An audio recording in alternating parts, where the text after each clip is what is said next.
Vou começar falando o seguinte, pessoal. Vamos escrever aqui o nosso nome, a cidade que a gente está e alguma palavra que reflete o que a gente está tendo, o nosso sentimento agora. Então, eu, Lorenzo, Campinas, animado. Todo mundo escreve aqui no chat e aí a gente sabe um pouquinho de onde que a gente está falando, de onde e como que a gente está. Todo mundo achou o chat aí? Na barra inferior tem um balãozinho chat. Paula Belém, motivada. Seja bem-vinda, Paula. Vamos lá, vamos continuar aqui com o chat.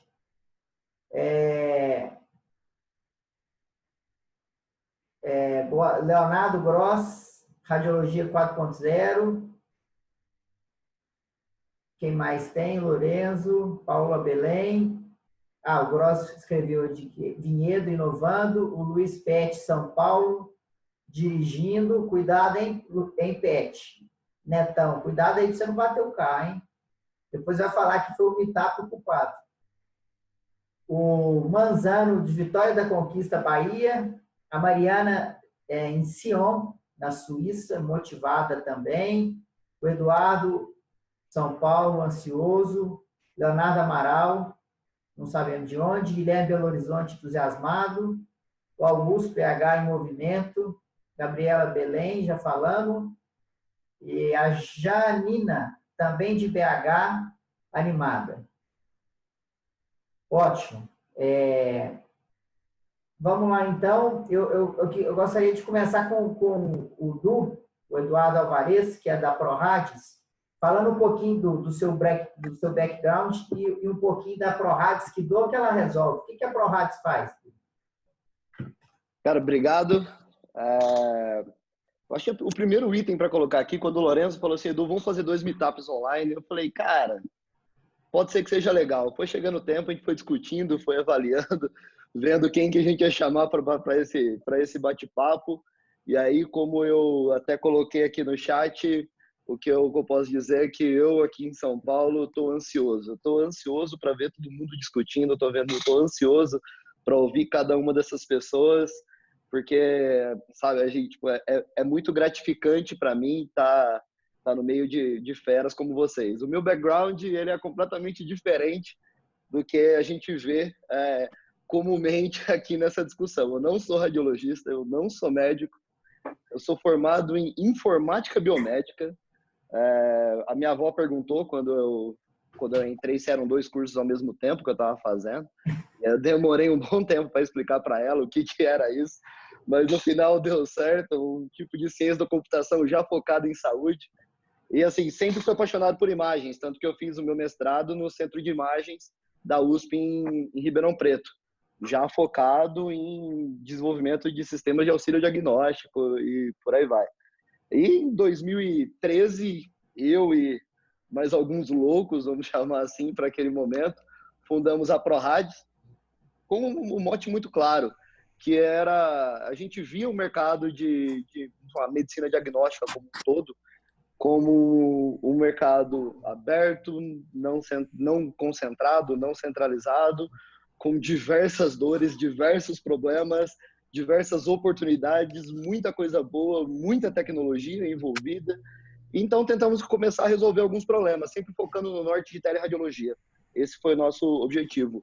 Hoje, felizmente, assim, estamos presentes em todos os estados do país e começamos algumas operações fora do país também, com sistemas de gestão da clínica, sistema de gestão de imagens, plataformas para teleradiologia, comunicação, emissão de laudos à distância e só crescendo. E, de novo, Lorenzo, muito obrigado pelo convite, muito obrigado por fazer parte aqui e no primeiro Experience que vai acontecer dia 8 de novembro. Beleza. Odu, fala um pouquinho das soluções. Você... Tá. Pronto. Pessoal, quem não estiver falando, não esqueça de mutar o microfone para não dar interferência no canto inferior esquerdo. Se tiver do celular, tem que arrastar a telinha assim para o lado e vai estar em mute. Rodolfo, você quer falar um pouquinho das soluções que a ProRads tem atualmente no mercado? Cara, basicamente, a gente atua em dois, assim, é que são muitas soluções ou muitas discussões, mas ela pode ser separada em dois grandes grupos, tá, hoje. Um sistema RISPAX integrado, prontuário, tudo unificado, atendendo radiologia em geral, tanto radiologia médica quanto radiologia odontológica, no país como um todo. Então, até no Experience vão ter alguns dentistas, que aqui a gente está mais no meio de médicos, palestrando e discutindo, mas radiologia como um todo. Então, sistema para gestão, agendamento, atendimento, faturamento, parte financeira, visualização de imagens, armazenamento, backup e por aí vai. Então, toda essa linha. E uma outra linha de produtos, que é um produto especificamente focado no radiologista. A gente desenvolveu recentemente uma plataforma focada para o radiologista, assim, eu laudo para 3 serviços, eu laudo para 10 serviços.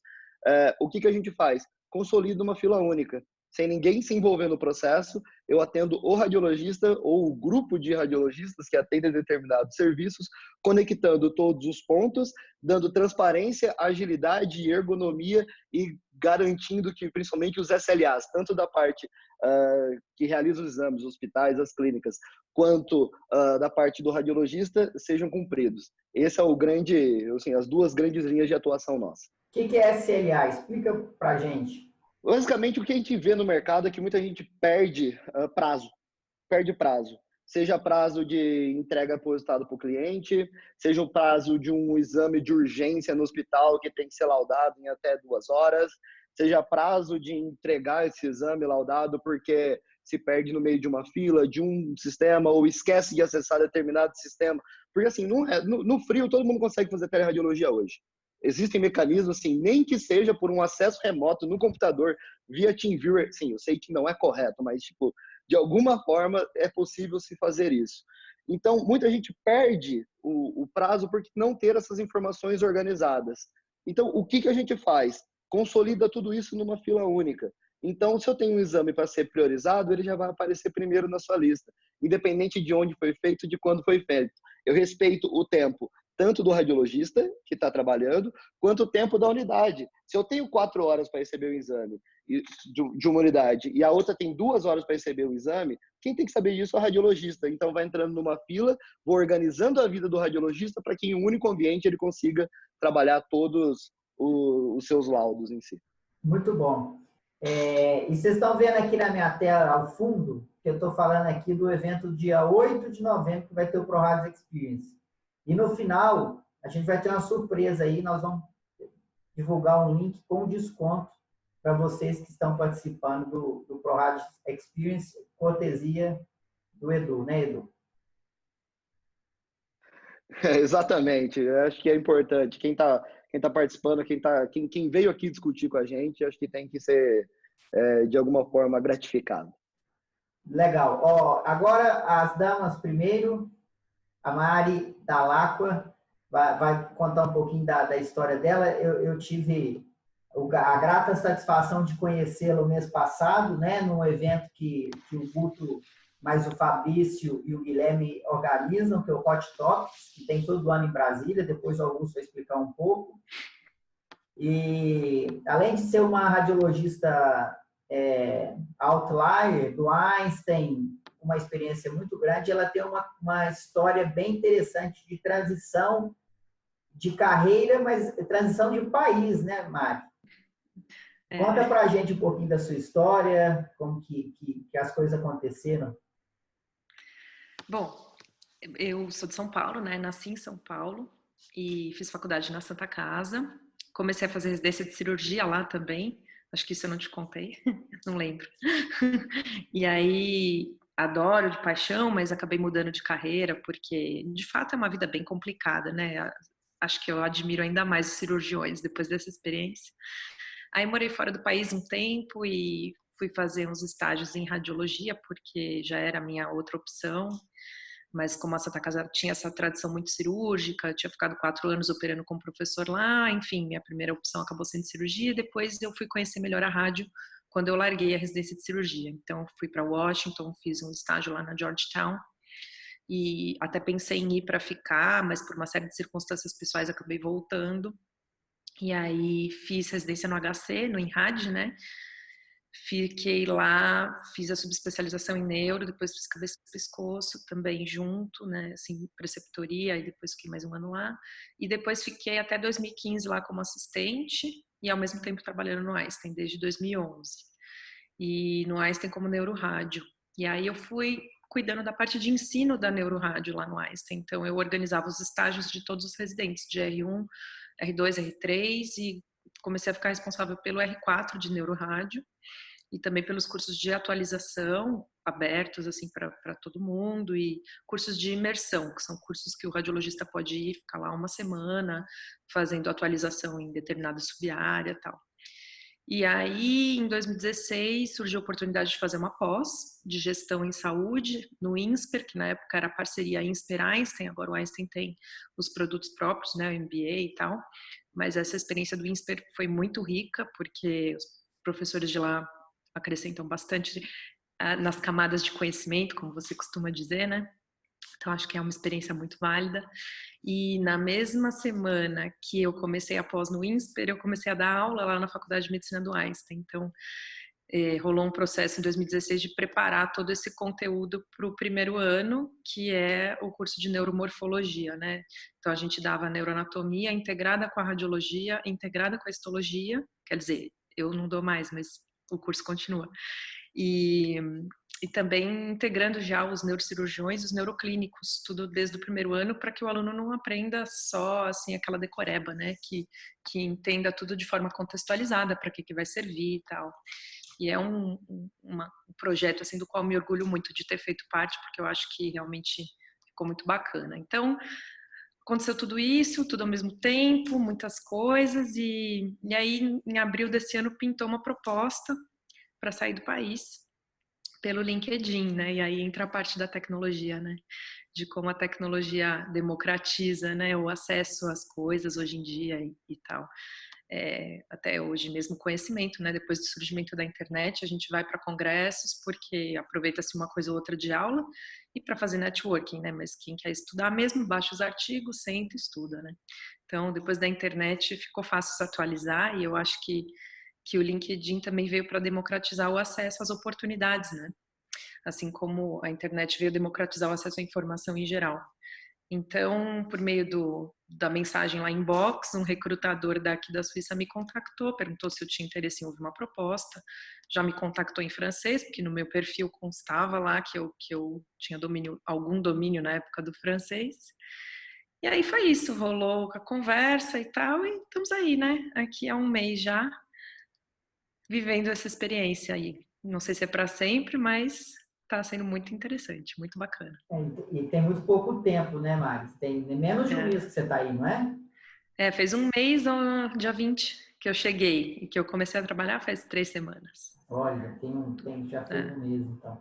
Então, ela foi recrutada através da plataforma do LinkedIn e ela sempre teve uma posição muito considerável aqui, médica do Einstein, professora da escola, né? Isso demonstra assim, um pouco a necessidade que nós temos, enquanto profissionais, de estarmos nas redes sociais. Né?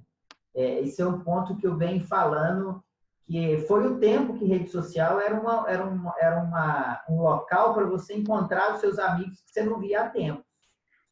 Primeiro que eu acho que a partir das redes sociais a gente pode ter insights para onde está caminhando a humanidade. Assim, eu considero o Instagram um fenômeno sociológico. Se você der uma navegada, você não precisa postar nada.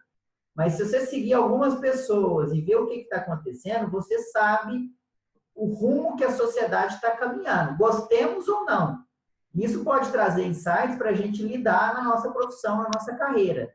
E aí você fala, mas radiologista não atende paciente. A Mari é um exemplo disso. Ela não atende paciente diretamente, mas ela teve uma posição muito melhor que ela está, e por isso que ela saiu, e já era uma posição muito boa, através de uma rede social. Então, eu acho que é um primeiro conceito que a gente precisa pegar aqui. é a importância de estar, de ter uma presença digital. Mário, obrigado. Agora, daqui a pouco a gente volta com você. O Fabrício chegou também, mas eu vou... Boa noite, Fabrício. Obrigado, viu, pela presença. Você quer ter... Boa noite, Lourenço. Lourenço, obrigado pelo convite. Desculpa porque começou a chover e eu uso o trem para chegar em casa e meu trem demorou, atrasou tudo, tomei chuva para estar aqui com vocês. Você está em Filadélfia, né, Fabrício? Sim, eu estou na Filadélfia, na Pensilvânia, tá. na zona no leste dos Estados Unidos. Tá. Daqui a pouco eu volto com você. Vamos. Guto, conta para a gente, Augusto Antunes, um pouquinho da sua história, da sua trajetória e quais são as novas camadas de conhecimento que você tem desenvolvido. Bom, mais uma vez, obrigado ao Eduardo e ao Lourenço, né? É um prazer participar. Obrigado para a Mariana e para o Fabrício também, colegas de Hot Topics, né? Bom, eu sou médico radiologista, eu formei na UFMG aqui em Belo Horizonte, sou contemporâneo do Lourenço na faculdade, fiz radiologia aqui em Belo Horizonte, depois fui para a França para poder fazer neuroradiologia na Universidade de Estrasburgo. Saí de lá, fui fazer um mestrado na Inglaterra, na UCL, University College de London.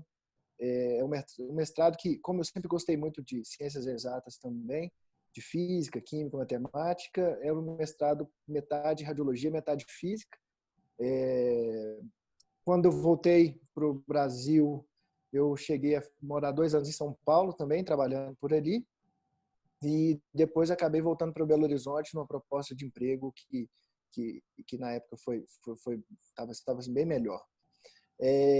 Mas aqui eu tive contato na UFMG com o Departamento de Ciência da Computação, que é um dos grandes expoentes de ciência da computação no mundo, principalmente na parte de machine learning e inteligência artificial.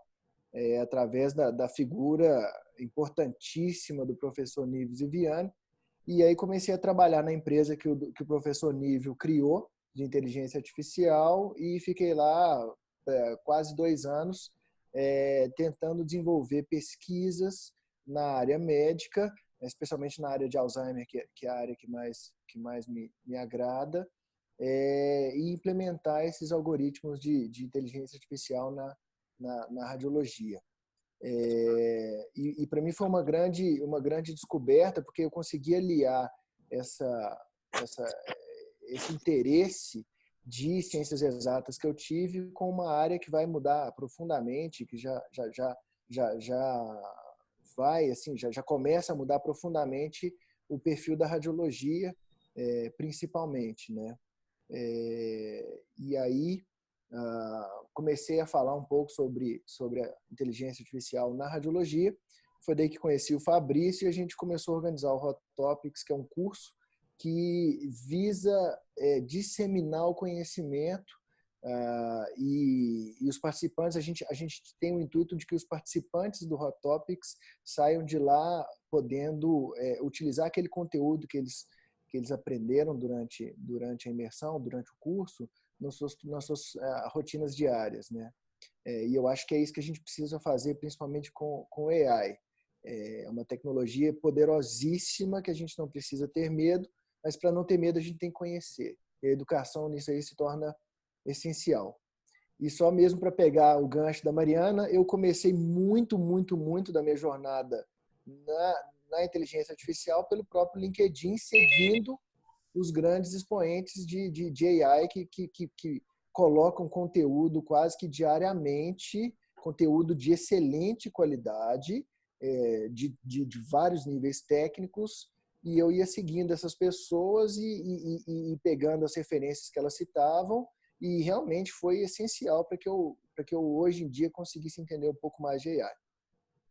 Fantástico, o Guto. E o Guto eu conheci, a gente foi contemporâneo, mas eu estava fazendo um estágio em Rouen, na França, aí uma amiga, eu vou visitar um amigo lá em Estrasburgo.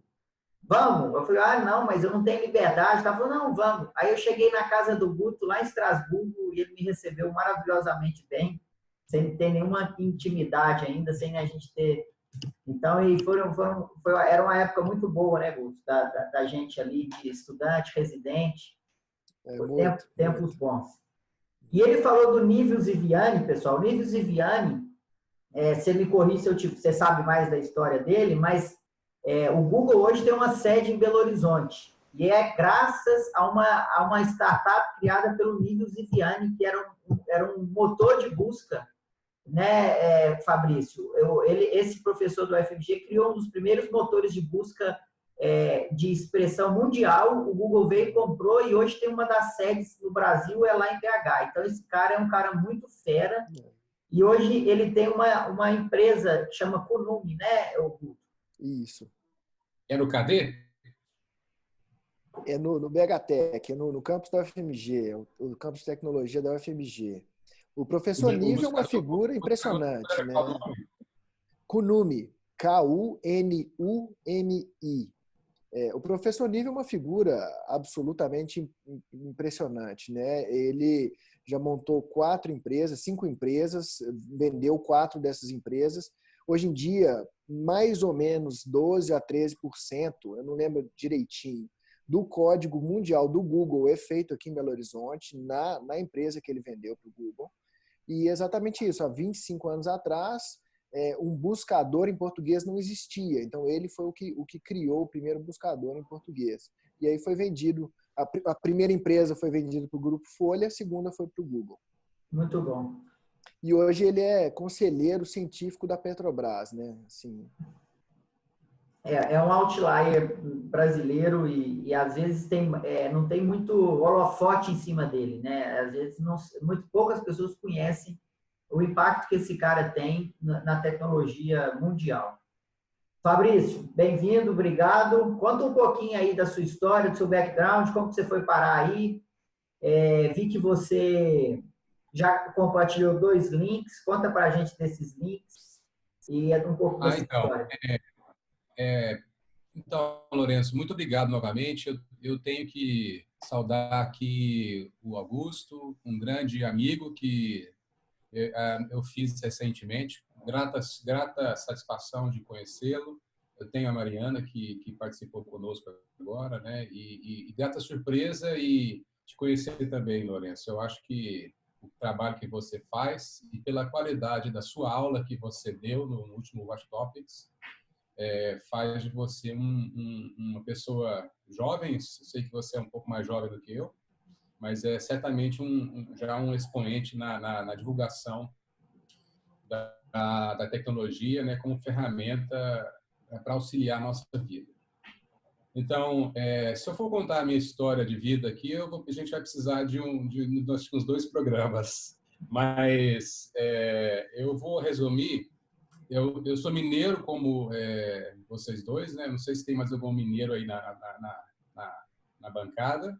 Eu sou do Triângulo Mineiro, fiz medicina na Universidade Federal de Uberlândia e saí de Uberlândia para servir a Marinha, em Brasília, apesar de não haver mar, somente um lago em Brasília, né? Mas a sede, assim, o comando da Marinha está lá, e eu fui servir a Marinha, fiquei 2 anos na Marinha. E como eu não sabia qual especialidade eu ia fazer, eu estava em dúvida entre fazer geriatria, fazer radiologia, e eu decidi passar 1 ano e para sentir melhor.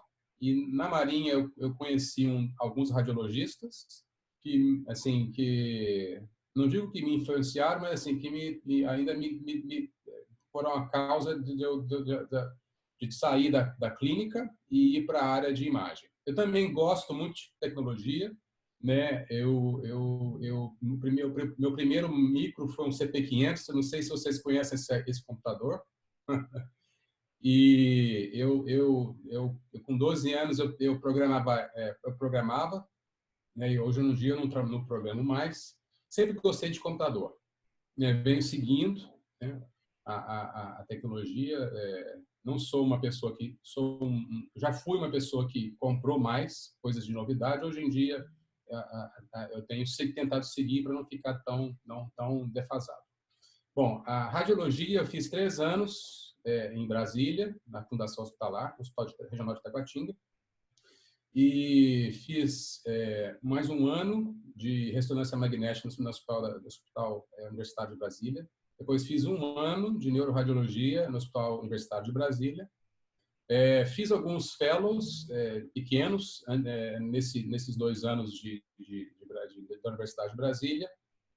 Depois eu fui fazer 2 anos de clinical fellow na Universidade de McGill, em Montreal. Tive muita experiência, porque basicamente eu fui o único fellow de neuroradiologia, então a minha exposição foi muito boa, né? E eu tive a oportunidade de ter 5 neuroradiologistas ao meu lado, né? Cada um com expertise diferentes. Então a experiência que eu adquiri foi muito boa. Depois eu voltei para Brasília, fiquei cerca de 7 anos em Brasília. E em Brasília eu trabalhei praticamente em todos os serviços importantes em Brasília, né? Todos os grandes hospitais.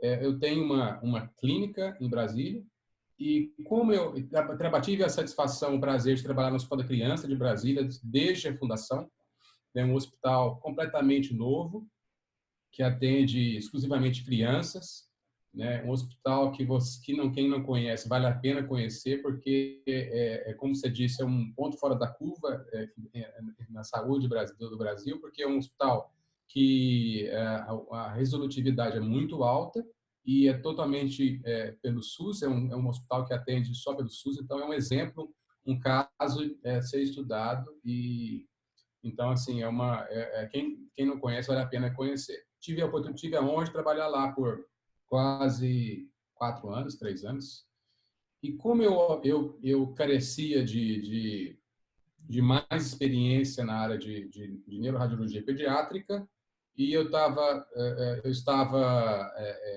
querendo desenvolver mais a parte científica, a parte de pesquisas, porque eu nunca consegui conciliar a vida acadêmica com a parte de assistência, porque vocês sabem muito bem, quem trabalha com pesquisa no Brasil, é muito complicado você trabalhar como pesquisador e fazer pesquisa junto da vida assistencial, né? Então, isso era uma lacuna que faltava na minha carreira. Aí eu decidi vir. Essa decisão, ela tem mais ou menos 4 anos de decisão que eu venho tomando. Entrei em contato com alguns chefes de serviço e um ano passado, no dia 4 de julho do ano passado, eu vim com a minha família, né? Eu tenho uma esposa e 2 filhas, elas todas estão comigo. E eu estou nos maiores hospitais, estou talvez no maior hospital pediátrico dos Estados Unidos hoje, né? É um complexo hospitalar gigantesco, né? A gente tem, eu acho que são 13 ressonâncias magnéticas dentro do Hospital da Criança, fora as ressonâncias de pesquisa, né? A gente tem aparelho de 7 Tesla, o hospital, para você ter uma ideia, eles fazem transplante de mão. Aqui eles estão fazendo pesquisa com útero, eles estão fazendo crescimento de ovelhas fora do útero. Então eles têm um útero artificial. Então o hospital ele está em diversas fronteiras na parte acadêmica. E eu desenvolvo pesquisa em 3 áreas, né? Nas áreas de tumores cerebrais. Eu estudo algumas doenças metabólicas e a encefalopatia hipóxico isquêmica. Então, são 3 áreas de pesquisa que eu desenvolvo aqui. Então, nesse primeiro ano, a gente basicamente a gente tem feito coleta de dados, né? A gente tem trabalhado em coleta de dados e agora a gente vai começar a publicar os nossos resultados, né? E uma das áreas que a gente vai começar a produzir, os resultados já vão sair, é na área de inteligência artificial. Eu não tenho tanta experiência como Augusto. Eu sou coautor de trabalhos, né? Então eu estou tentando aprender a trabalhar com isso. Eu acho que eu nunca seria um programador, mas meu interesse é exatamente dominar, pelo menos, a técnica, dominar as diversas áreas que a inteligência artificial ela atua. E, bom, eu acho que eu não sei, Lourenço, Ô, Fabrício, faltou os links que você mandou aí. Explica para a gente. Tem um grupo de discussão no Telegram e outro link embaixo. O que é? Então, como a Mariana já falou sobre a importância da tecnologia na nossa vida, eu sou o criador de 2 grandes grupos de discussão no Telegram. Antigamente, esses grupos eles moravam no WhatsApp, né? E como o grupo ficou muito pequeno, muito grande, não cabiam mais pessoas, a gente migrou para o Telegram, né? Então eu deixei aqui os links no bate-papo. Quem quiser fazer parte é só clicar no link e seguir. E a gente tem discussão basicamente todos os dias. São mais de 500 médicos, radiologistas no mundo inteiro que discutem casos, que trocam experiências, discutem artigos, né? A gente tem pessoas expoentes na área de neuroradiologia pediátrica e de neuroradiologia, tanto no Brasil como no mundo. E tem sido uma experiência interessante, sabe? É uma maneira de socializar o conhecimento, né?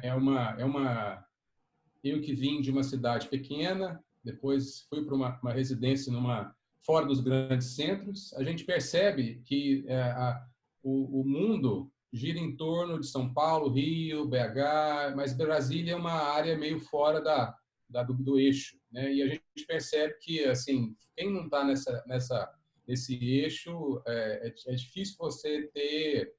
Hoje em dia, eu acho que hoje em dia não é mais assim. Na época da minha residência, a gente estava começando a ter os sites disponíveis de radiologia.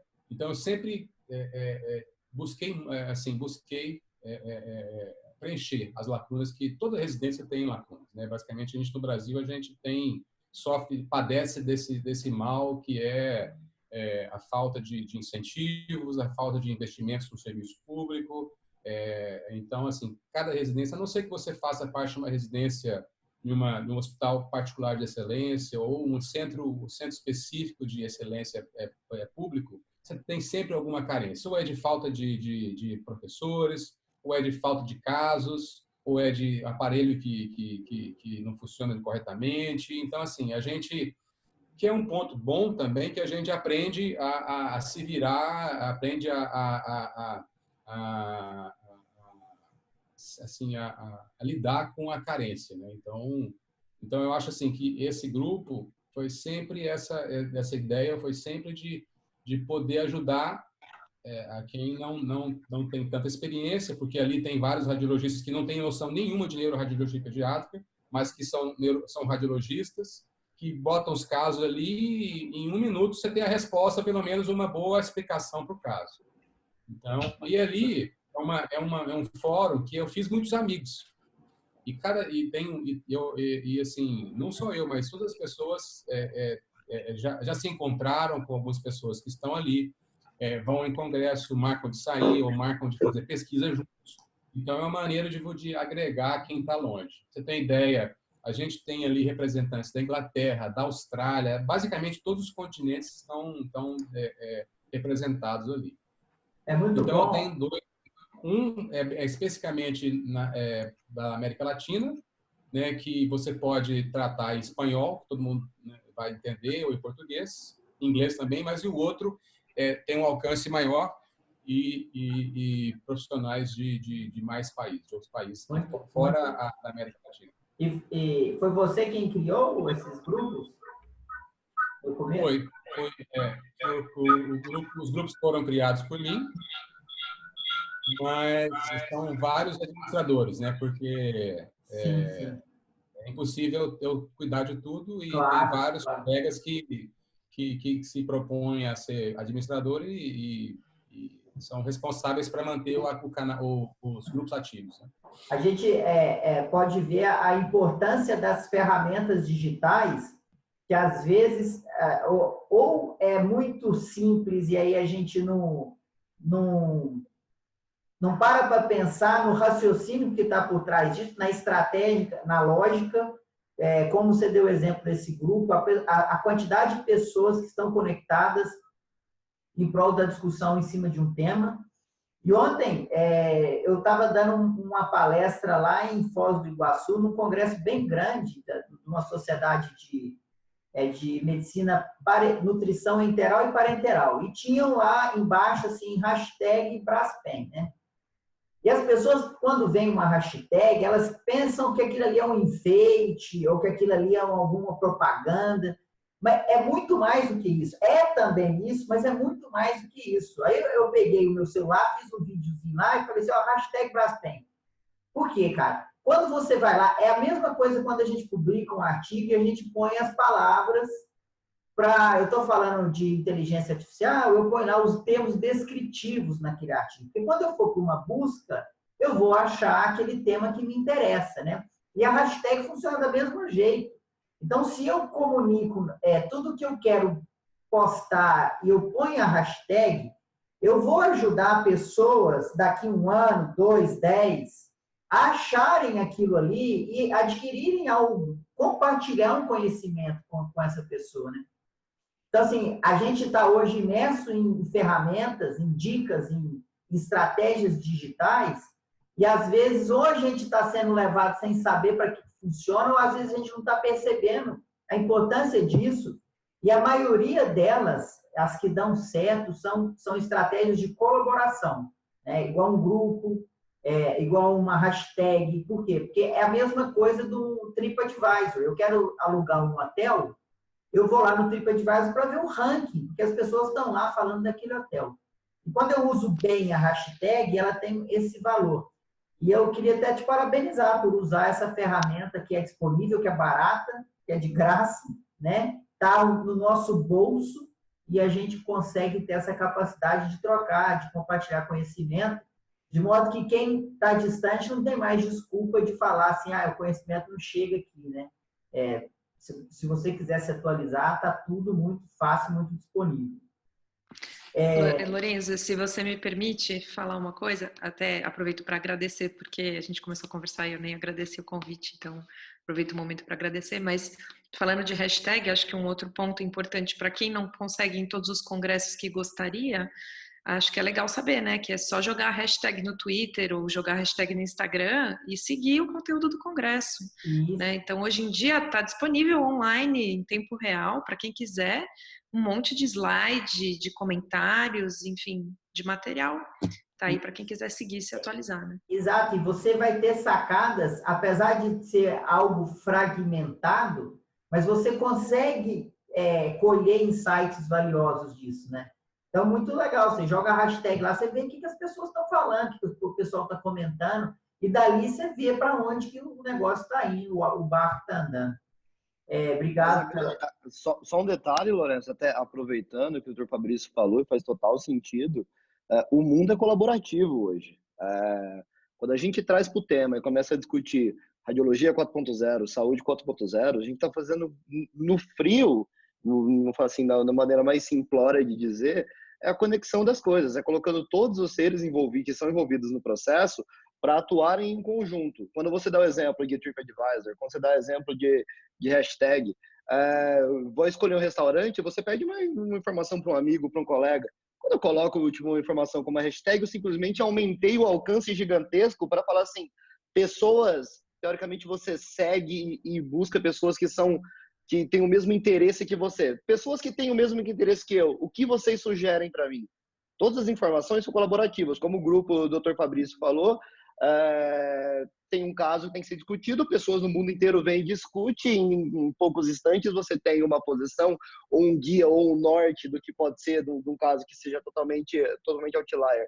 É uma definição de conexão. Como é que eu conecto as coisas? Como é que eu conecto as máquinas? Como é que eu conecto as pessoas? Como é que eu conecto todos os stakeholders desse processo? Como que eu no final das contas, na última linha, como que eu tiro vantagem de todas as conexões possíveis sendo de fato realizadas da maneira correta. Muito bom, isso mesmo. E já prepara a hashtag do ProRádios Experience aí para a gente conectar as pessoas e colaborar. Pessoal, vamos... tem duas formas para a gente perguntar para os nossos convidados. Vocês podem escrever no chat aqui ao lado, podem fazer a pergunta escrita, ou podem abrir o microfone. Se não quiser abrir o vídeo, não abra, ou abrir o vídeo e fazer perguntas para os nossos convidados, direcionadas a algum deles. E assim a gente começa o nosso papo. Se vocês não tiverem, eu tenho. Enquanto vocês aquecem aí para perguntar, deixa eu perguntar para o Guto, que está up to date com um tema que é extremamente relevante, que é a inteligência artificial. Fala para a gente como que você acha que a inteligência artificial vai se comportar nos próximos anos, o impacto na vida do radiologista, Guto. Bom, realmente é um assunto que tem trazido muito medo, assim, né? Para a maioria dos radiologistas, a gente acha que a primeira coisa que a gente associa à inteligência artificial é que ela vai roubar o nosso emprego, né? Bom, a gente está longe ainda de uma inteligência artificial que vai roubar o emprego da maioria das pessoas que fazem trabalhos que requerem algum esforço cognitivo mais elaborado. Tá? E a gente nem sabe se a gente vai chegar nesse ponto. Tá? O que a gente tem hoje é um início de um desenvolvimento de técnicas que vão aumentar a nossa capacidade produtiva. Né? Igual alguns radiologistas aqui vão lembrar da época dos filmes. Né? A gente pendurava os filmes no negatoscópio e tinha que laudar. E realmente a produtividade não tinha como ser muito grande. Você não tinha como laudar um número X, um número maior do que, sei lá, 10 exames por hora. Você não tinha como. Né? Quando chegou o Pax, o medo foi mais ou menos semelhante ao esse do AI. Né? A Mariana falando que nunca pendurou o filme. Mas, bom... Quando chegou o Pax, as pessoas acharam que realmente iam perder emprego porque um radiologista ia fazer mais trabalho, ia conseguir ter uma produtividade maior, né? E foi exatamente o movimento ao contrário, né? Aumentou-se a demanda porque radiologistas conseguiam fazer mais exames, então a oferta estava aumentando e a gente começou a ter uma facilidade de fazer diagnóstico, né? Coisas que antigamente a gente não tinha. Então, a AI vai funcionar exatamente da mesma forma. Eu acho que ela vai aumentar e vai aumentar muito a nossa capacidade produtiva e vai fazer um ponto crucial que a gente tem que tomar muito cuidado quando a gente fala sobre essa questão de trabalho, é que na outra ponta que a AI vai ajudar é a ponta do paciente. Né? Ela vai garantir uma segurança maior e uma qualidade muito melhor para o paciente. Né? E tem uma outra coisa também que a gente tem que pensar sobre esse novo movimento, é que a gente precisa de uma implementação maior e que as pessoas comecem a se interessar mais pelo tema. A gente precisa desenvolver dados. Né? Os nossos modelos de AI são tão bons quanto os nossos dados. Né? E saúde ainda não tem uma quantidade muito grande de dados. Né? Essa questão do dado que foi realmente a que levou a radiologia a ser o primeiro target, né? O primeiro alvo. Porque, teoricamente, é a área que mais produz dados dentro de um hospital. Né? Mas são dados que ainda são desestruturados, não tem uma qualidade muito boa para que esses algoritmos sejam mais eficientes. Né? Então, acho que a gente vai começar a ver um aumento das pesquisas, a gente vai começar a ver uma validação maior de algoritmos, né? O que a gente precisa, né? A gente tem visto hoje muita mágica, né? Meu algoritmo faz uma performance de tanto, e quando você vai colocar ele na prática, na vida real, ele não performa daquele jeito, porque ele não foi treinado num grande número de dados, né? Então, a gente tem essa série de movimentações, a criação de novos dados, a melhora do nosso serviço, a melhora da nossa produtividade e uma maior segurança para o paciente. Muito bom. Du, você que trabalha com tecnologia, como que você vê essa questão da inteligência artificial na nossa especialidade? Cara, eu gostaria de responder isso trazendo à tona na conversa que M. Matsumoto colocou aqui, que foi a pergunta de como vocês encaram o combo telemedicina mais AI no workflow da radiologia. Porque qual que é o meu ponto? Bom, AI é realidade. Temos um amigo aqui nos Estados Unidos, tem uma na Suíça, outro no Brasil aqui com a gente. Isso é realidade em todos os 3 países, em todos os outros. Eu tenho operações, eu já tenho aplicações de inteligência artificial rodando no Brasil, então não é nada que vai acontecer. A discussão que eu quero trazer à tona, e eu não quero responder ainda qual é a minha opinião, mas eu quero rebater a pergunta para aí sim começar a discutir sobre a implementação de inteligência artificial na radiologia como vocês acreditam que vai se dar o workflow de uso de inteligência artificial na radiologia? Porque a gente tem que levar em consideração vários fatores. Você tem que levar o fator de tempo de processamento. O processador está barato, é só ter mais máquina. Beleza, mas requer um tempo. Quantidade de dados, Lei Geral de Proteção de Dados, GDPR lá fora, economics. Não vamos ter, isso é claro para todo mundo, que não vai se ter uma inteligência artificial absoluta, que inteligência, toma, me dá a resposta do que vai ser feito. É um conjunto de milhões de iniciativas que estão sendo feitas. Mas aí eu pergunto, tem uma tomografia de abdômen total. Quantos algoritmos vão processar esse exame? Como que eu vou pagar essa conta? O radiologista vai pedir para algum algoritmo específico processar aquele exame? Ou vai selecionar alguns algoritmos para que sejam processados? Ou vai ser em aberto?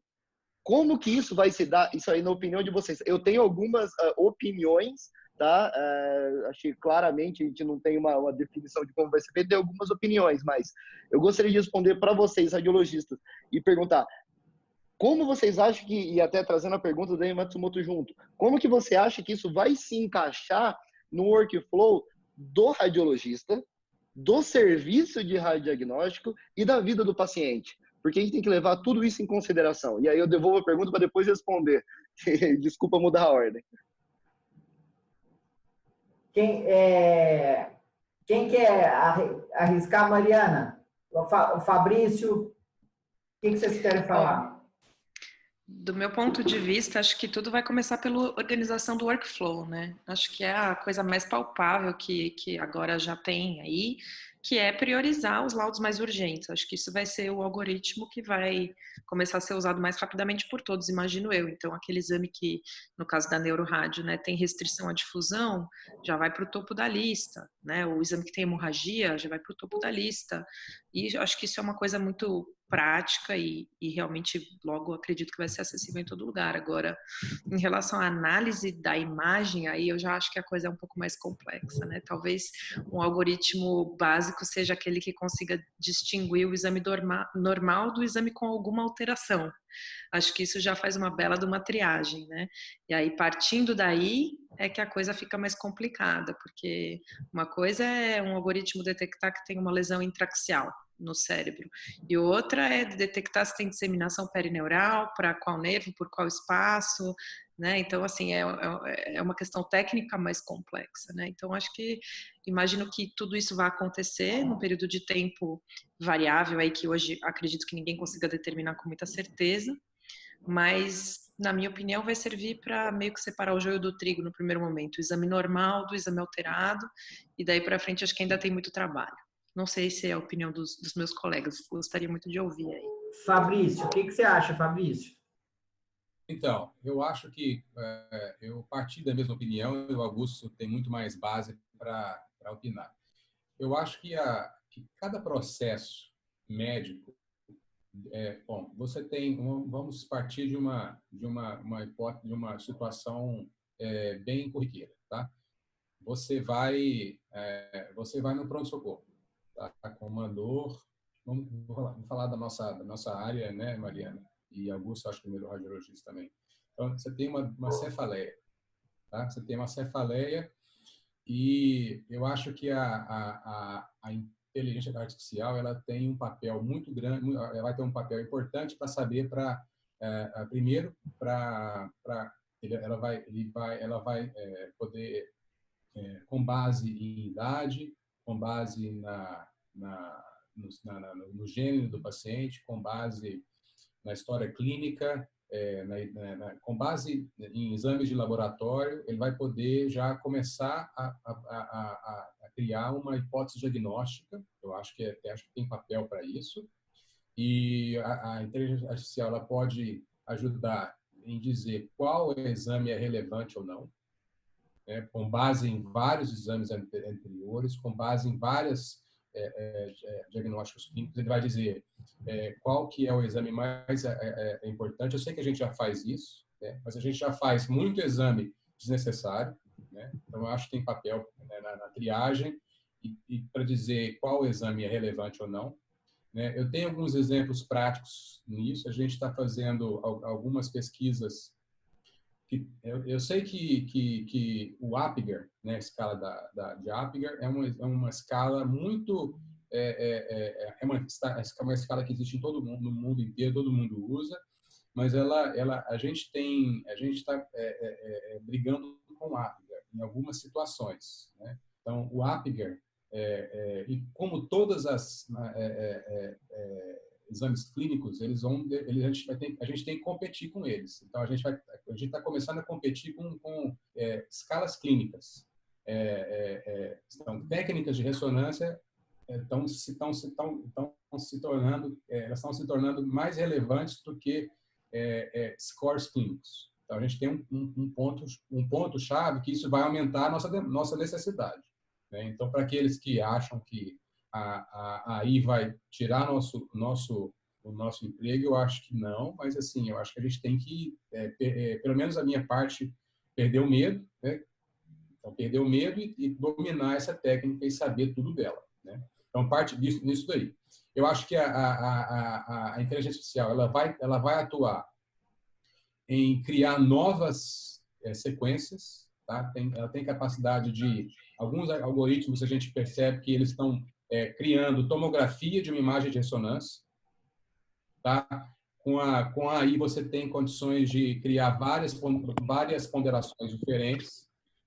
Eu acho que a AI vai atuar, inclusive, no espaço K, no momento que a gente vai estar adquirindo o exame ainda, né? Então, para otimizar o tempo que a gente vai gastar em cada exame. Então, a gente vai ganhar em tempo, né? Então, a gente vai diminuir o tempo de exame.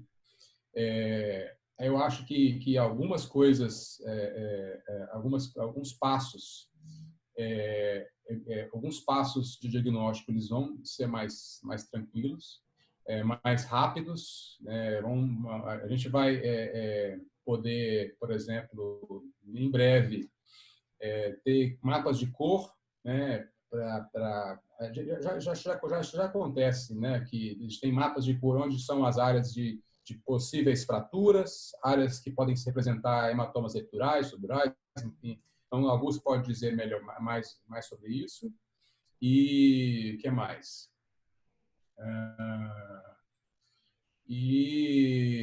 Bom, Mas deu para a gente entender bem, assim, como... Outra coisa que o Eduardo falou é o seguinte, que um desafio, eu acho, é que a gente está... Esse conhecimento ele é fragmentado, tá? Eu acho que vai ter que ter um envelope para recobrir tudo isso, porque eu acho assim, que tem áreas, por exemplo, existem áreas que alguns algoritmos estão... olha, tem um algoritmo que detecta aneurismas, né? Como a Kristen mostrou para a gente, ou detectam hematomas subdurais, mas qual vai ser o pacote. Quem vai fazer esse pacote? Entendeu? Quem vai fazer esse pacote que vai englobar tudo? Ou 95% do que a gente já faz? Isso, acho que isso aí não está definido isso, né? Eu não sei se vai ser uma empresa ou se vai ser... Bom, eu não sei. Tem muita coisa em aberto. E o Augusto tem muito mais condições de responder isso. Mas eu acho que tem muito desafio, né? Eu acho que essa iniciativa que você faz, Lourenço, de traduzir essas novidades em algo entendível, né? Seja assim, palatável, né? Eu acho que isso é importante. Eu acho que existe uma carência muito grande no Brasil. Acho que todo mundo são eventos ou eventos, canais que facilitam, né, a disseminação desse conteúdo.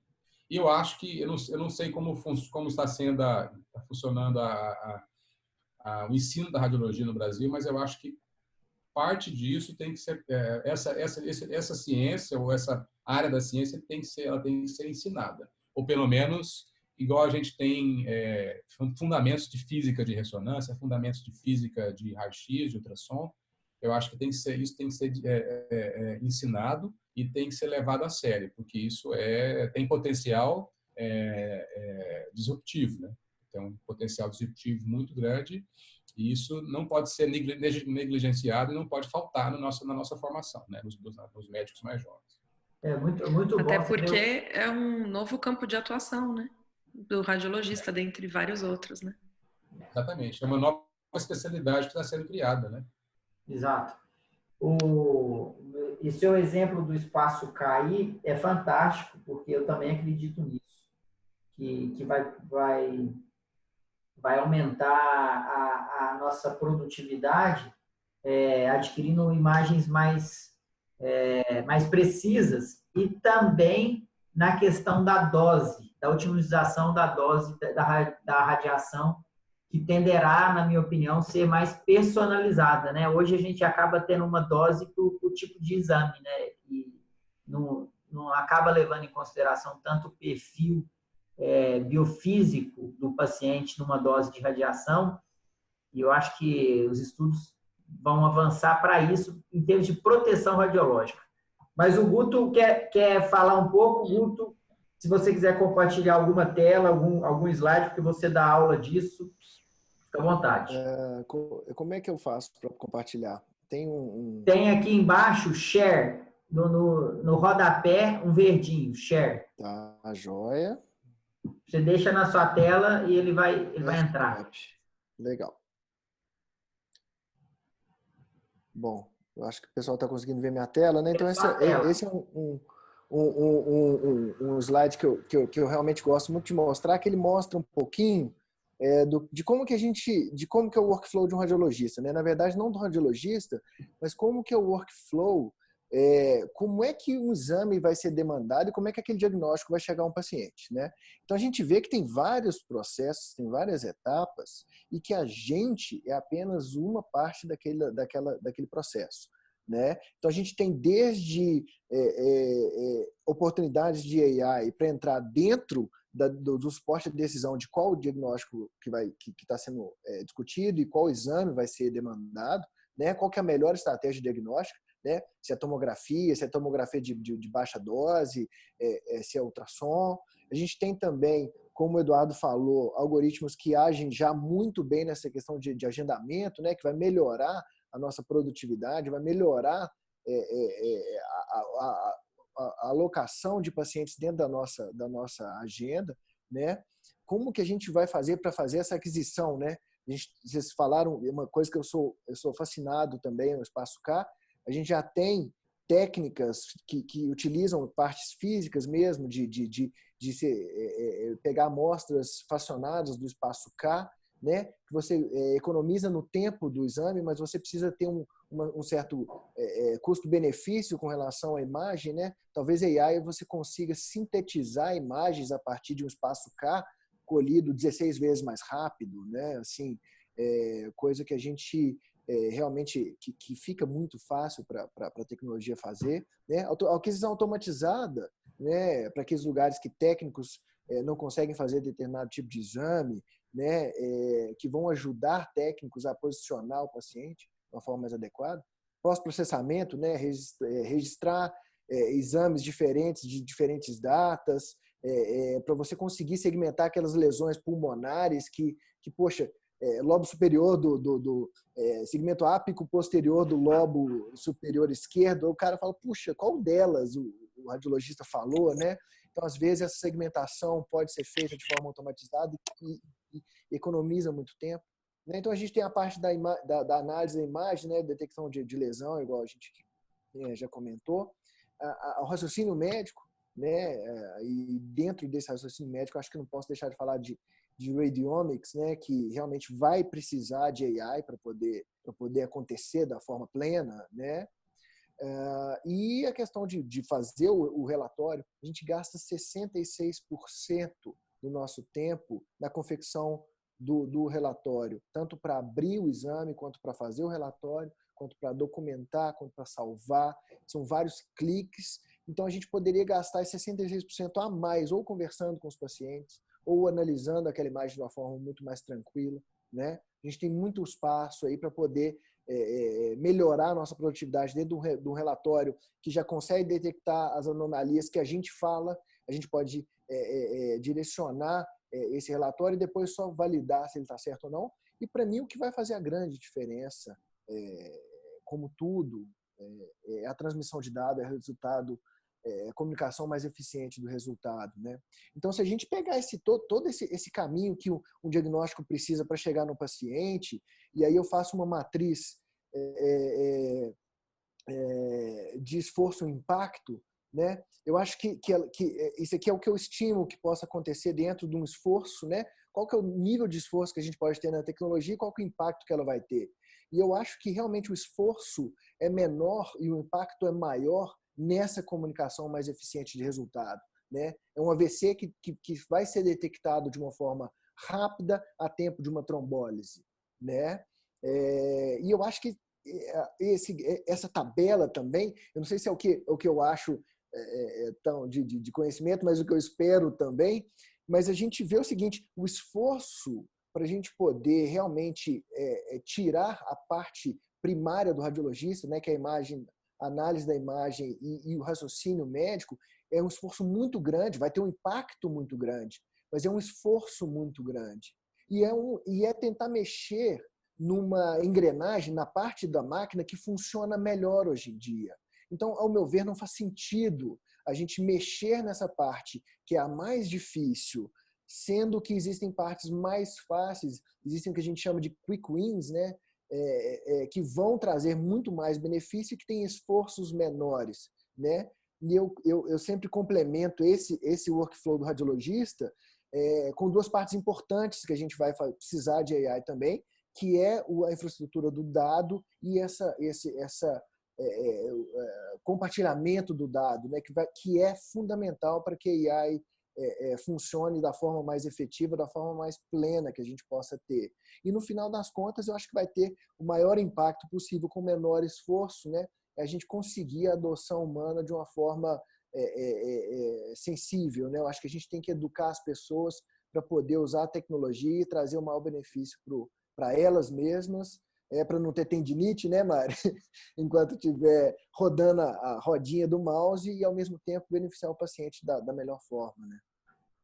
Cara, é fantástico essa linha de raciocínio. Eu vou cancelar sua tela aqui, porque você conseguiu traduzir de uma maneira gráfica, que eu nunca tinha observado, e bem resumido, toda essa jornada que a gente vai ter que atravessar, né? A Mari já colocou aqui no chat algoritmos que já atuam na comunicação do resultado. Isso a gente já tem aqui já teve aqui no meu podcast um colega, o Igor Santos, que é da FID, ele criou um dispositivo que avisa pelo Telegram para exames de urgência, um botão de alerta. Um exame que é um sangramento, tal, ao invés do radiologista pegar o telefone e ligar pro médico e tal, ele ele clica no botão lá no Pax e já vai uma mensagem pro Telegram do médico assistente lá na ponta para atender o paciente. Então, foi muito legal o que você mostrou aqui para a gente. Agora, Só complementar, desculpa te interromper, mas tem o Diego Moura que começou realmente o AI contribuindo com laudo estruturado. Eu acho que laudo estruturado é realmente o futuro. Eu acho que a gente tem que realmente tentar reduzir o número de bits nos nossos laudos, né? Bit é a unidade básica de informação, né? Quanto menos bit, a gente consegue produzir laudos mais rápidos e mais efetivos, né? Eu costumo dizer que, infelizmente, o laudo mais bonito que eu já dei de diagnóstico, o paciente morreu, porque ele era longo e realmente o neurocirurgião não tem muito tempo para... E a maioria das vezes não lê o laudo todo. Então, não importa eu ter discorrido muito bem sobre a patologia, sendo que, no final das contas, ele biopsiou uma área que estava hiperperfundida, deu um hematoma subdural e o paciente faleceu. Então, na verdade, é isso. Eu acho que laudo estruturado é você reduzir o número de bits de informação na forma mais sensata e na forma mais efetiva que você pode ter. Eu concordo plenamente.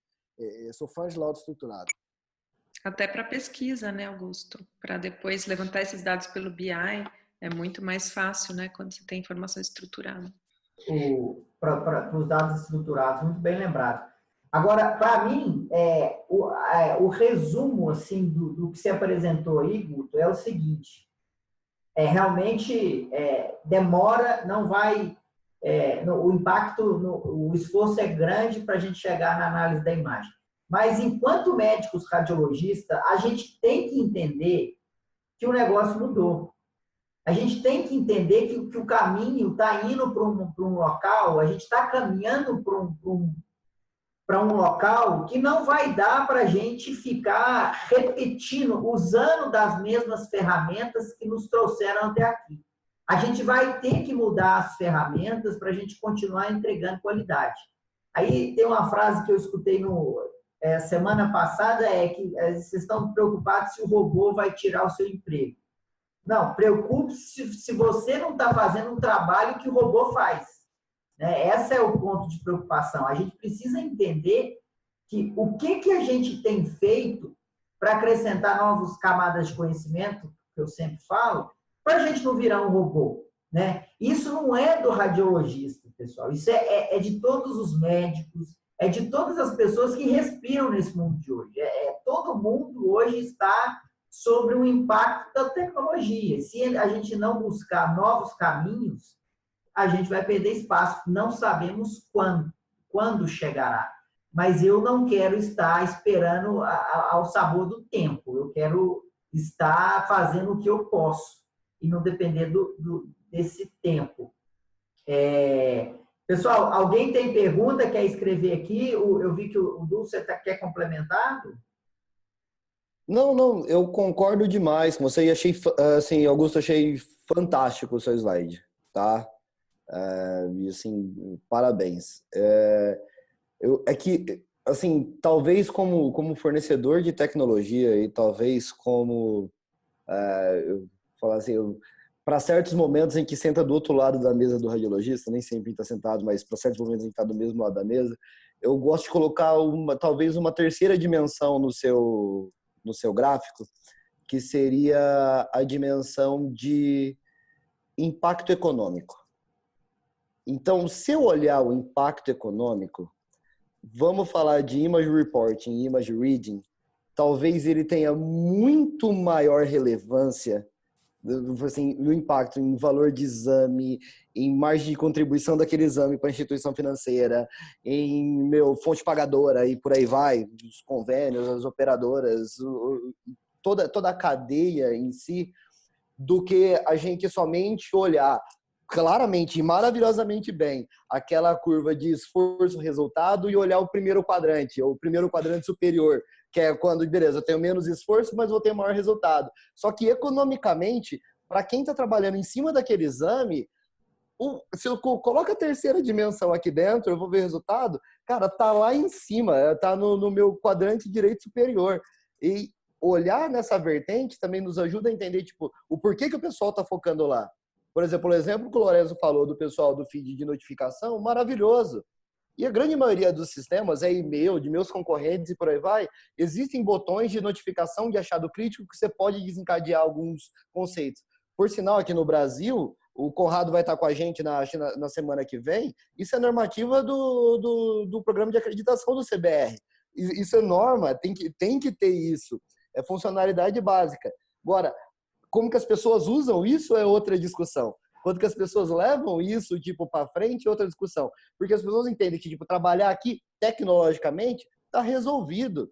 O que não está resolvido é o nosso quadrante superior. É leitura, identificação, e auxílio no final ao diagnóstico em si.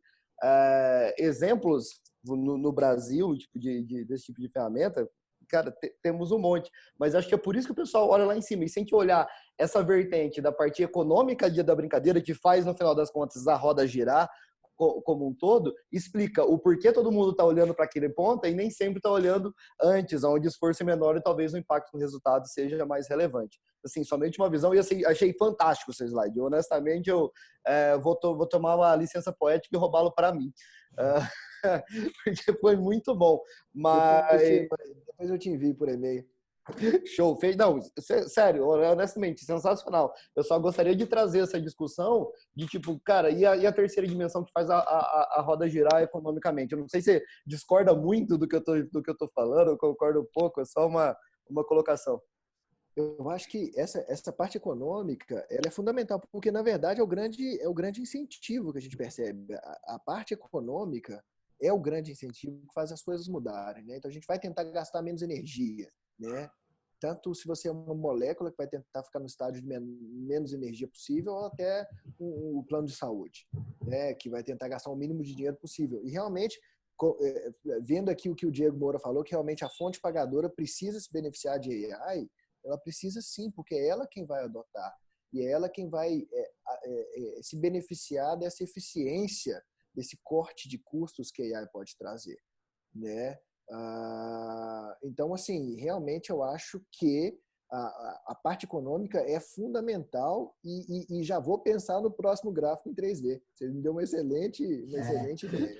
E olha só, eu acho que tem um outro, só complementando aí, do ponto de vista do ensino, uma outra ferramenta aí que eu acho que a AI pode contribuir muito é o feedback, né? Porque a gente acaba relatando muito caso e acaba não tendo feedback. E se você está num grande centro, você conseguir esse feedback automático do resultado da patologia, do resultado da endoscopia, do que quer que seja, é uma coisa que, para quem faz assistência e ensino, é fantástico. Ô, Mariana, você levantou a bola aí, falando de feedback, para eu cortar, porque eu acabei de lançar um feedback aí. Feedback, gente, é muito importante. Então, essa é uma pesquisa anônima. Podem responder, ninguém vai saber que foi você, só para a gente ter uma noção de como está sendo o Meetup. Vocês receberam o link aí no chat? Sim? Tá. Então... Foi um pop-up, né? Foi um pop-up. Foi? Então, tá bom. Então, responde aí para a gente para ter um feedback. Mas, fantástico a questão do econômico. E aí, a minha pergunta para os dois gringos aqui da discussão é o seguinte. Tive na FID a semana passada. Para quem não conhece, a FID é uma das empresas, é uma OS, é uma organização sem fins lucrativos, uma ONG, que presta serviço principalmente para o estado de São Paulo, mas atende prefeitura de São Paulo e atende outros estados do país. Então, ela tem uma carga absurda de exames, mais de 5 milhões de exames por ano. A datilógrafa, não existe mais. Então, exatamente. Pronto. Aí, fui lá conversar com o CEO da FID e ele falou assim, a nossa preocupação agora é criar uma inteligência, uma capacidade computacional para que a gente reduza os exames normais. Veja bem, olha a mudança de mindset que a gente precisa ter. O CEO de uma empresa que ganha por exame, ele já entendeu que ele precisa de ferramentas de tecnologia para reduzir a solicitação de exames normais, porque não há fonte pagadora que consegue bancar esse sistema, né? Eu, por exemplo, eu não tenho essa estatística, mas eu tenho certeza que 60% dos exames que não sei, eu não vou falar número aqui, mas a gente faz muito exames normais. Queria saber como que é aí na Suíça e nos Estados Unidos em relação ao percentual de exames normais. Deixa eu só complementar um que eu tenho uma curiosidade para colocar, tipo, como adição na pergunta. Eu já vi muita gente discutindo que exames normais não serão laudados e vai se aumentar muito o ticket de exames laudados anormais. Vocês acham, nessa linha, seguindo a linha do que o Lourenço está falando, esse aumento vai ser proporcional à redução do que está sendo recebido de acordo com tirando a carga de laudos normais que são dados, vai ser maior proporcionalmente ou vai ser menor proporcionalmente? O que vocês acreditam nessa linha? Se acreditam que não é opinião própria, mas é uma opinião que eu já ouvi muita gente já pensando de como que vai ser a evolução no curto prazo com inteligência artificial atuando. Bom, eu estou num lugar meio enviesado aí, respondendo sua pergunta, Lorenzo. Eu estou num hospital cantonal, é um hospital de referência da região, e ele tem nível universitário para radiologia, né? Tem residência de radiologia. Então, assim, vou te falar que nas minhas curtas, quase 3 semanas aí de experiência, eu posso contar nos dedos de uma mão os exames normais que eu laudei. Não tem muito exame normal por aqui, não. Às vezes tem exame mal indicado, como existe no Brasil também. Mas exame normal tá difícil de encontrar, bem difícil. Em relação ao que você colocou, Eduardo, de repente essa tendência de não pagar o exame normal e aumentar o ticket do exame alterado, eu não sei o quanto isso é viável na prática, porque o exame normal ele também é importante, né? Muitas e muitas situações exigem que você tenha segurança de ter um exame normal. Então, às vezes, quando a gente está do lado de cada cadeia, a gente olha o exame normal como, pô, o cara não indicou bem, o cara não sabe pedir, não tem conhecimento técnico suficiente, mas às vezes a gente não tem toda a informação. Então, eu não sei do ponto de vista legal se isso vai poder se estabelecer. Agora, que eu acho que a ferramenta em potencial que existe para você aumentar esse número de exames realmente alterados é a educação médica, né? Eu sou uma pessoa que eu acredito na educação. E eu acho que a gente pode tomar uma atitude muito simples, todos nós radiologistas, onde quer que a gente trabalhe, que é seguir a recomendação do Colégio Americano de Radiologia e de outros colégios mundiais, que é colocar a indicação do exame no laudo, né? Então, a gente colocar qual foi a informação clínica fornecida para a gente formular o nosso relatório. Porque quando não existe essa informação clínica, simplesmente vai aparecer lá, não foi fornecida informação clínica. E isso, indiretamente, acaba educando o médico solicitante, na minha opinião. Fabrício, sua opinião aí dos Estados Unidos. Bom, são perguntas difíceis de serem respondidas, né? Eu acho que exames no hospital onde eu trabalho, eu não tenho como precisar a frequência de exames normais, mas é muito pequeno, porque o hospital onde eu trabalho é um hospital de referência. Então, e muitos pacientes chegam vindos de referenciados de outros hospitais. Então, o pronto-socorro não é tão grande. Então, dentro do hospital, talvez uns 10% de exames é normal.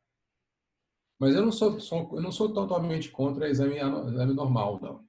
Porque exame normal imagine, assim, eu sei que a gente tem que fazer vários raciocínios, né? A gente tem que raciocinar que, do ponto de vista de saúde pública, é difícil pagar, né? É difícil você fechar a conta. Né? Então,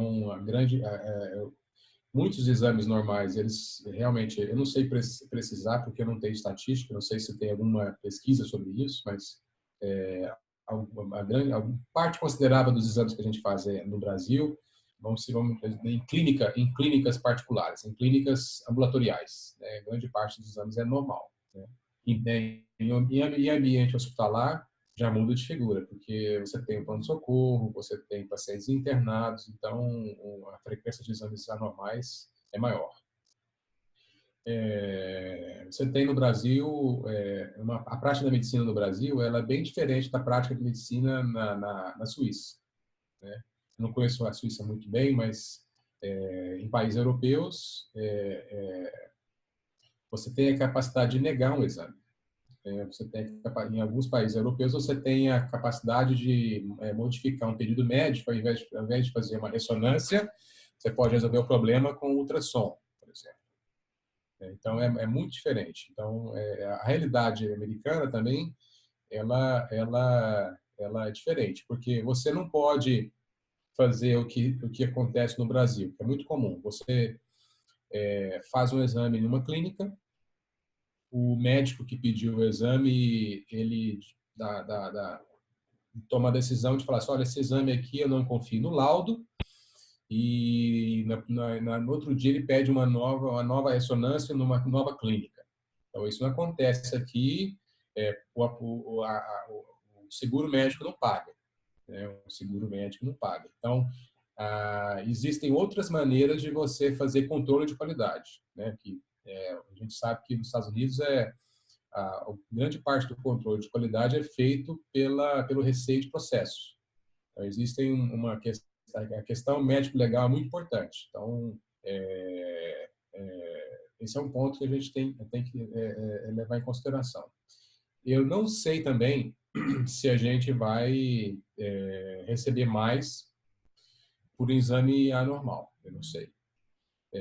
O modelo da medicina, eu também não sou conhecedor de administração hospitalar, não tenho, é uma questão de opinião. Na minha opinião, acho que a gente tem que lutar para não perder valor, de não perder a remuneração por exame, porque existe um anseio de quem é dono, de quem administra as grandes clínicas, os grandes hospitais, de sempre reduzir custo pessoal. Isso aí é claro. Então, existe esse desejo, né? Eu acho que não sei se vocês concordam, que a gente vê que o preço pago pelo exame tem caído na grande parte das capitais do Brasil, né? Então, eu hoje, com a minha visão pessimista, eu duvido muito que a gente vai ganhar mais por exame anormal, duvido muito. Mas posso estar enganado, né? Se alguém tiver dados aí para me provar ao contrário, eu estou aberto a contraditório. E a gente vai realmente porque é o seguinte, se você tem o preço por exame que não vem aumentando conforme não vem aumentando ao longo do tempo. Se você adiciona mais um custo, que é as despesas com tecnologia, que a gente vai ser obrigado a adotar, né? Se existe uma tecnologia que ela facilita a nossa vida, se ela diminui melhora a resolutividade, diminui os nossos erros e aumenta a comunicação com o médico assistente, tem um custo. Então, existe esse custo, ele vai ser, como é que ele vai ser incorporado no preço do exame, aliás, no preço que o exame, na remuneração do médico. Então, essa equação, eu não sei, eu acho que a minha opinião, posso estar enganado, né? Mas eu acho que a gente vai, no mínimo, continuar com valor por exame, entendeu? Eu não sei, não tenho capacidade, não tenho esperanças de melhora, né? Porque existe um conflito entre o preço do trabalho né, o valor que o radiologista percebe e o valor que o dono da clínica quer te repassar ou quer te transferir. Então, esse é um conflito que sempre vai acontecer. Eu não sei se a gente vai conseguir, a gente tem que tentar não perder enquanto radiologistas, né? Então, bom, essa é a minha opinião. Eu não tenho dúvida se a gente vai ganhar mais por exame. Mas, Fabrício, você não acha que em algum momento a qualidade, né, com esses pacotes DRG, bundle, vai começar a pesar um pouco mais, né? Da mesma forma que a qualidade, que os indicadores de qualidade já pesam tanto para o resto, eu acho que vai chegar o momento do indicador de qualidade pesar para o radiologista também. O radiologista que dá mais bola dentro tem que ser mais valorizado. O radiologista que dá mais bola fora tem que ser menos valorizado. Acho que vai chegar um momento em que as pessoas vão acabar sendo valorizadas pela sua qualidade. Acho que isso vai fazer parte do pacote, porque se você tem um valor fixo de pagamento, o lucro ele vai ser deduzido daquilo que não for custo. E o radiologista tem impacto direto nisso, na minha opinião. Então, eu acho que isso ainda não está tão próximo, mas eu acho que vai chegar no nosso métier também, sabe? Muito bom. Não sei sua opinião. Deixa eu só te interromper. Eu acho que foi sensacional o que a Mariana colocou na relação do laudo normal. Porque, na verdade, o problema não é um laudo normal ou laudo anormal, e sim o valor que aquele diagnóstico traz para o paciente. Né? E eu acho que é isso que a gente tem que mirar. Né? O que o CEO da FID realizou e o que eu acho que a gente tem que realmente entrar dentro dessa mentalidade é que um sistema que continua pagando por um desfecho, quer dizer, sem ter um desfecho adequado, ele é um sistema que vai falir. Né? Então, ele está simplesmente querendo reduzir o número de exames normais, porque ele sabe que se ele não reduzir, o business dele vai acabar. Não vai ter exame para ele fazer, porque não vai ter grana para sustentar esse modelo. Né? Então, na verdade, o laudo normal ele é tão fundamental quanto o laudo anormal, porque ele tira uma dúvida diagnóstica que naquele momento ele é importante. E a Mariana acertou na pinta quando ela falou isso, porque ele traz valor. O valor do diagnóstico é que tem que ter esse preço mais elevado. Né? E aí a gente está tratando o laudo normal como aquele laudo que simplesmente não tem valor. E, infelizmente, é o que está acontecendo. Mas, na verdade, o que vai sobrar vão ser laudos normais que têm um valor diagnóstico dentro de si, que são importantíssimos para o paciente. Muito bem. Gente, a discussão está muito boa, mas a gente já chegou às 9h30. Principalmente a Mari. Agora aí só estão passando 2h30 da manhã, Mari? 2h31, para ser mais exato. 2h31, amanhã tem que acordar cedo para dar laudo normal e anormal, né, Mari? Vamos lá. Todo tipo, vamos que vamos. E ainda lutar com o francês local aí, né? É isso aí. Pessoal, foi fantástico. Obrigada a todos. Muito bom, cara. Para mim, superou as expectativas. Eu não sei para o Du, o que você achou do que... Nossa, eu achei fantástico. Eu achei fantástico uma discussão muito rica, com muitos pontos de vista práticos, pragmáticos e, claro, aquilo que a gente também tem uma parte que a gente está tentando enxergar e prever do futuro. A gente está discutindo com embasamentos sólidos, não necessariamente vai ser como a gente acredita, e nem como o mercado tem falado por aí atualmente, mas estão sendo discutidos com um embasamento muito sólido. Gostaria de agradecer a cada um de vocês que estão aqui com a gente agora fazendo esse meetup, a cada um dos participantes, muito obrigado novamente. Mara, Augusto, Fabrício, Lorenzo, show de bola, acho que superou demais as expectativas, muito obrigado a todos, realmente. Quem eu não conheceu, prazerzaço conhecer vocês.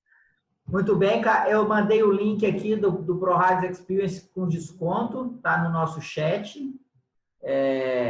Vocês receberam aí? Tá aqui, né? Tá aqui. Recebeu. Tá bom. E semana que vem, mesmo horário, terça-feira de novo, a gente vai conhecer outros 3 radiologistas, Neto Pet, Fabrício Guimarães, não, Fabrício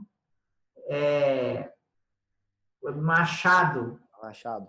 Próspero. Fabrício Machado Próspero, da Prevent Senior. E o Neto Pet, que teve aqui até agora mesmo, só não sei se ele saiu, tá aqui, Luiz Pet Neto, criador do Laudo em Vídeo, uma plataforma que promete revolucionar a forma de entregar o laudo médico. Lorenzo, só aproveitando que você está falando de semana que vem, eu comecei uma discussão com o Pet lá no CBR em Fortaleza, semana passada, que foi sobre uma maior humanização da atividade do radiologista na vida do paciente. Eu acho que vale a pena a gente tocar nesse assunto que, tipo, a visão dele é muito, muito, muito legal. Principalmente com esse trabalho que ele vem fazendo de laudo em vídeo. E eu sou um paciente dele, né? Ele laudou a minha ressonância de joelho, que é estouradaço e, meu, completamente... Putz, pro leigo, é o seguinte, você quer entender ou você quer um laudo em vídeo? Esse é você entendeu o que é que eu desenho? O Neto você entendeu o que é um laudo em vídeo? Exatamente isso. Pessoal, brigadão, valeu pela participação de todos. Fabrício, Mariana, Guto, obrigado mesmo de coração por compartilhar o conhecimento de vocês. Gente, todo mundo aprendeu aqui. Eu acho que esse tipo de participação é muito importante, de compartilhar a experiência nua e crua. E a gente aprende muito com isso. Valeu. Valeu, gente. Bom descanso aí a todos. Obrigada. Boa tarde a todos. Tchau, tchau. Valeu, obrigado. Boa noite. Boa noite.